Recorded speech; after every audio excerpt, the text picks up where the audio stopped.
Hello दोस्तों, आप सभी का स्वागत है आपके अपने इस YouTube चैनल पे जिसका नाम है हॉरर रेडियो।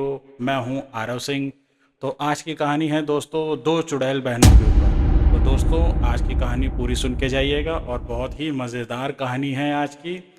और मैं आपसे एक बात और कहना चाहूँगा दोस्तों कि अभी आप अपने इस चैनल को सब्सक्राइब ज़रूर से कर लें और बेल आइकन का बटन दबाना बिल्कुल भी ना भूलें। तो दोस्तों शुरू करते हैं आज की सच्ची डरावनी कहानी। तो आज की कहानी जो है चाय बेचने वाली चुड़ैल और कूड़ा उठाने वाली चुड़ैल के बारे में है। रात के 3 बज रहे थे।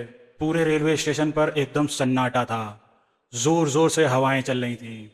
तभी रेलवे स्टेशन पर एक ट्रेन आकर रुकती है जिसमें कई सारे पैसेंजर्स अंदर बैठे होते हैं। लेकिन कोई भी आदमी उस ट्रेन से बाहर नहीं उतरता है। सभी लोग अपनी खिड़कियां बंद करके अपने अपने कैबिन में सोते रहते हैं कि तभी एक औरत अपने पति से कहती है, सुनिए जी, इस स्टेशन पे कोई उतर नहीं रहा है। ट्रेन आगे क्यों नहीं बढ़ रही है? और सबने अपनी अपनी खिड़कियां क्यों बंद कर ली हैं?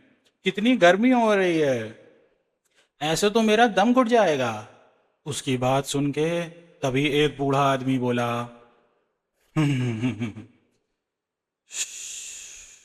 चुप करो, कुछ मत कहो। अगर अपनी और हमारी जान की सलामती चाहती हो तो भगवान के लिए चुप रहो। वो दोनों चुड़ैल बाहर ही हैं। तभी उनके आगे वाले वीआईपी डिब्बे में एक परिवार होता है जो नैनीताल से अपने गांव सहारनपुर जा रहा होता है। लेकिन एक राघव नाम का लड़का, मैंने पहली बार किसी स्टेशन पर इतना सन्नाटा देखा है।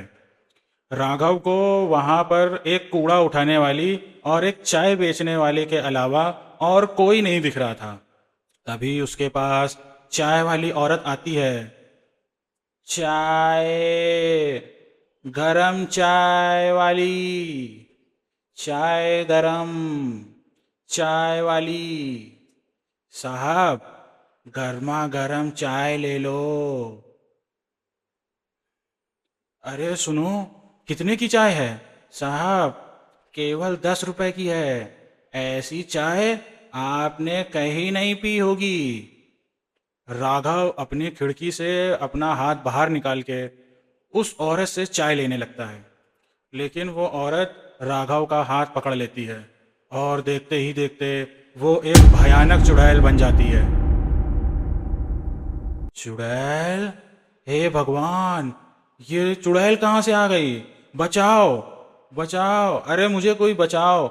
चुड़ैल राघव का हाथ काट देती है, जिसके बाद कूड़ा उठाने वाली चुड़ैल उसके मुंडी काटकर अपने बोरे में डालकर ले जाती है। नहीं छोड़ूंगी, किसी को भी नहीं छोड़ूंगी। सबके सब मरेंगे, सबके सब मरेंगे। राघव के चिल्लाने की आवाज़ सुनकर डब्बे के सभी लोग जाग जाते हैं और ट्रेन के सभी पैसेंजर बहुत ज़्यादा डर जाते हैं। और ट्रेन के चलने के बाद वो बूढ़ा आदमी उस औरत को बताता है, ये कुछ महीने पहले की बात है।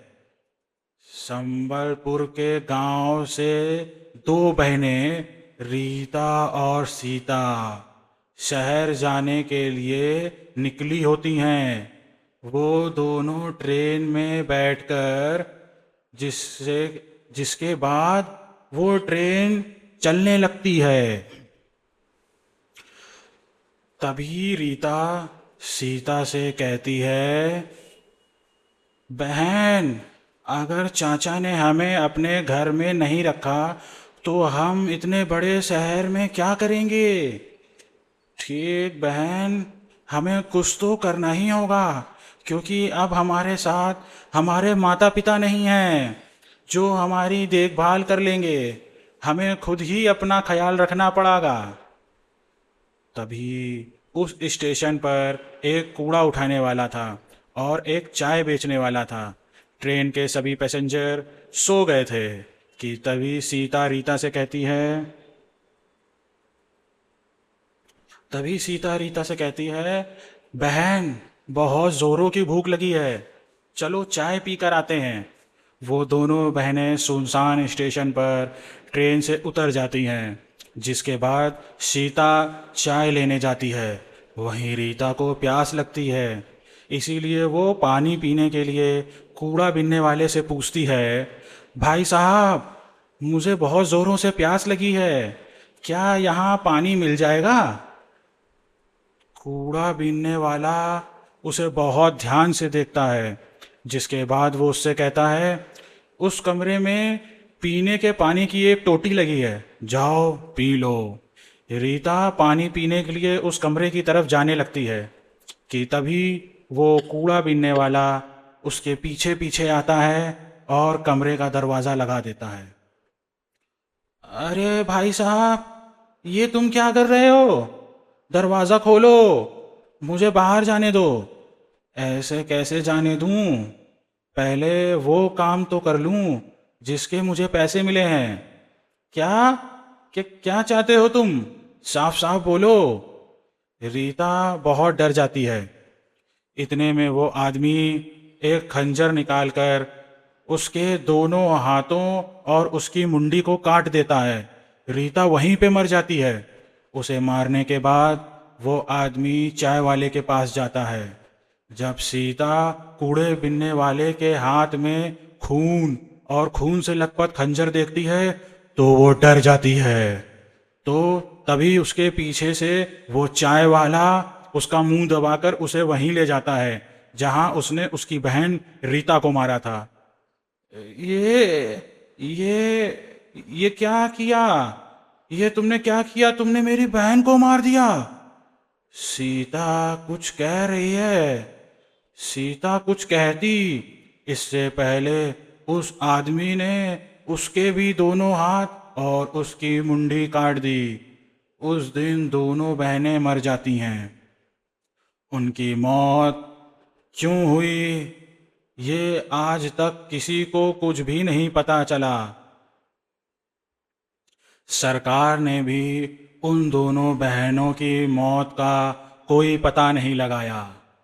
लेकिन उस दिन के बाद से वो दोनों बहनें भयानक चुड़ैल बन गईं, जिसके बाद वो रेलवे स्टेशन से उस रेलवे स्टेशन से उतरने वाले हर एक पैसेंजर के हाथ और उनकी मुंडी काट देती हैं। लेकिन अगर ऐसा ही रहा तो वो दोनों चुड़ैल तो कई लोगों को मार देंगी। हाँ बिटिया, मैं जानता हूँ, इसीलिए मैं संबलपुर गांव से शहर जा रहा हूँ जहाँ वे दोनों बहनें जा रही थीं। शायद वहाँ जाकर मुझे उन दोनों बहनों की मुक्ति का कोई रास्ता मिले। वो बूढ़ा आदमी शहर में उन दोनों बहनों के रिश्तेदार यानी कि उनके चाचा जी के घर जाता है, जहाँ उसे जाके पता चलता है कि उसके चाचा कुछ समय पहले ही गुजर चुके हैं। तभी रीता सीता की चाची उर्मिला उस बूढ़े आदमी से कहती है, बाबा, मैं ज़्यादा कुछ तो नहीं जानती, लेकिन मैं अपने